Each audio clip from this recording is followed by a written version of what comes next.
Hey,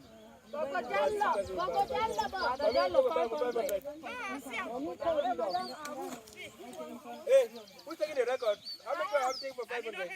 Two people. Who is the third person? Oh, the Jallo 500. Gogomala 500. Manu 500. Now them four already know. Wait, you without a comment of the person with the right. You know right? Yes. After acquiring skills from demonstration plot on drip irrigation, rainwater harvesting and agroforestry, Mbororo women in Sabga have successfully harvested cabbages from their kitchen gardens. SEPA is currently on site in Sabga, Tubah subdivision, to oversee and celebrate this first cabbage harvest with beneficiaries of the Mbororo Women Landscape Restoration Project implemented in Lide and Sabga. SEPA is thrilled to join these dedicated women who have shown remarkable commitment and resilience throughout the project's journey. In this farm, we have about 3,000 cabbage seedlings that we transplanted and they survived. So we manage it well by spraying and fertilizing, as I earlier mentioned. Today we are into launching the harvesting process. And today we've harvested about 200 cabbages. And that has amounted to the sum of 40,250 francs that we've sold in the farm today. And the women have been taught on how to sell it. And one important thing that we take into consideration is the record keeping. We are very strict about record keeping so that we are able to trace and know whether they can make profit subsequently. So that sale has been recorded. Whatever input we use has been recorded so that at the end we'll be able to know our profit. There's strictly someone who is in charge of selling, another one in charge of recording, and another person who serves as the treasurer.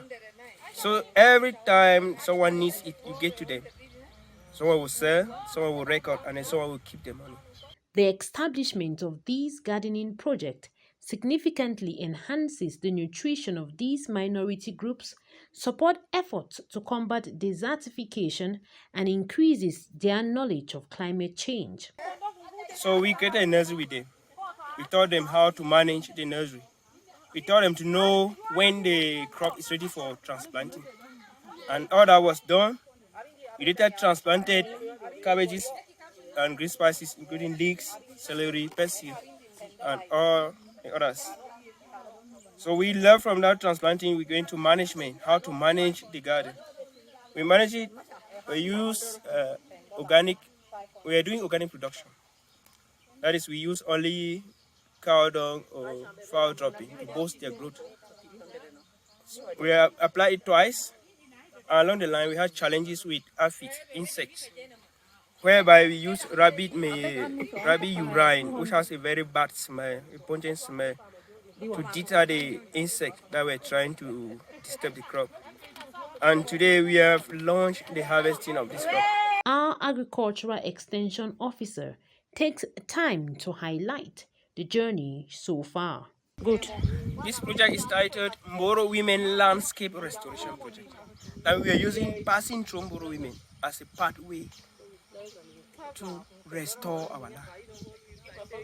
And when we restore land, we restore our environment. And when we restore our environment, we restore our lives. All those, none of those items or aspects serve in isolation.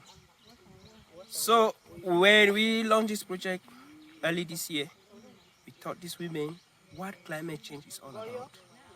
We told them that climate change simply means the pattern wherein rain used to fall, the sunshine, existence of ecosystem is no longer in place. We taught them how they can get out of this, maybe through tree planting, to avoid bush burning. We later on went into another aspect, which is water management, how they can manage their water resources. Because without water, no land will be useful. Without water, life will be meaningless. So in that, we taught them how they can take care of their catchment areas through the planting of trees, environmentally friendly trees like acacia.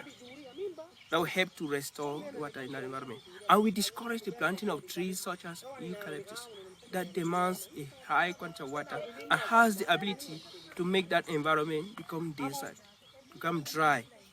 Another aspect of this was this home garden, where we taught the women how they can cultivate garden crops that can help empower them financially and also to boost their nutrition. Those are the aspects that we taught. We equally went into pasture enhancement that we have done.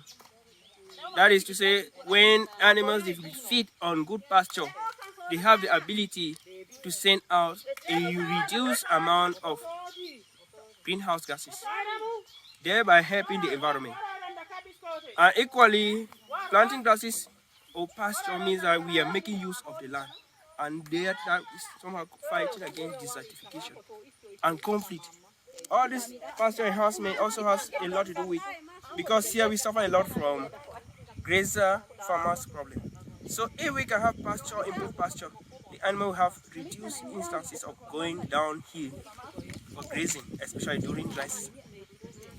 That bringing peace among all of them. We equally went into land acquisition and land rights, where we taught the women how they can acquire land, how they can manage the land, and how the process they can go through to have their land title, so that they can do whatever investment they want to do on the land, knowing fully well that nobody can come tomorrow to disturb them when they have their valid documents.